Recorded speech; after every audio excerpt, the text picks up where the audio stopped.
Okay. So will lawmakers start maybe giving back the money as they debate the financial reform bill, or at least saying we won't take money from these big banks? Well, as Charlie said, probably not. Joining us now, Republican Congressman Garrett from New Jersey. Good to see you, Scott. Well, I don't know if you could hear Charlie Gasparino in his last point, where I think the most interesting, that Wall Street and Goldman Sachs in particular like this financial bill. Why do you think they do like it?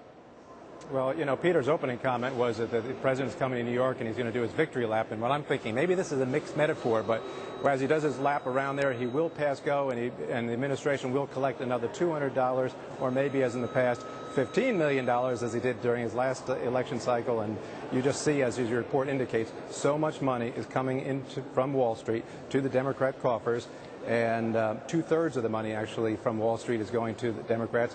And Goldman Sachs, a couple days ago, 3 or 4 days ago, has said that they actually like the administration's plan. Is there a correlation there? I can't guess, but I think the voters can begin to see what's going on here. Well, there's so many mixed messages, Representative, and among them is that of all the hundreds of thousands of dollars of Wall Street money that flowed in, about 62% went to the Democrats, 37% went to the Republicans, but you know, guys like Charlie Gasparino, they're talking to some of these Wall Street houses that are saying, well, we're flipping sides. We're going to give to the Republicans. So, you know, the tables may very well turn.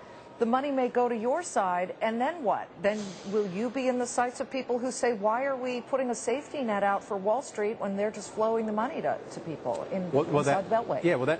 Yeah, well, that last point is the critical point. We are certainly not saying let's not create a safety net for Wall Street. We are not saying let's perpetuate the bailout mentality. We are saying let's end the bailouts. Let's end putting the taxpayer on the hook for Goldman Sachs and all the other large institutions. We had a bill out, as you know, that did that even before the administration.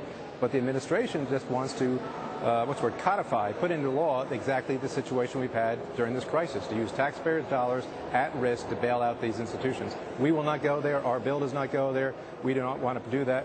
We want to say no more to any more bailouts. All right. So specifically, Congressman, would Republicans cut off that pipeline that now goes from the Federal Reserve to the financial houses?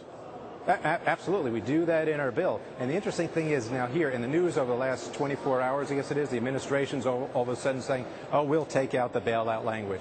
Look at the bill, as I know you have, even closer, and you'll see that bailout authority remains in the bill. The Federal Reserve still has the authority under their language to bail them out. Bridge loans and the like will have be allowed underneath that. They will basically have the flexibility to bail out this company and not to bail out this company, which means picking winners and losers. So even when the administration is telling us, well, we'll take out that bailout language, it's still in there. They're still perpetuating the bailout mentality that brought us here in the first place. I know we keep ping-ponging between the actual financial regulatory change and then, of course, the money that comes inside the Beltway from Wall Street. But would you, Representative, turn down money from, say, a J.P. Morgan or a Goldman Sachs? Do you think your Republican brethren would as well?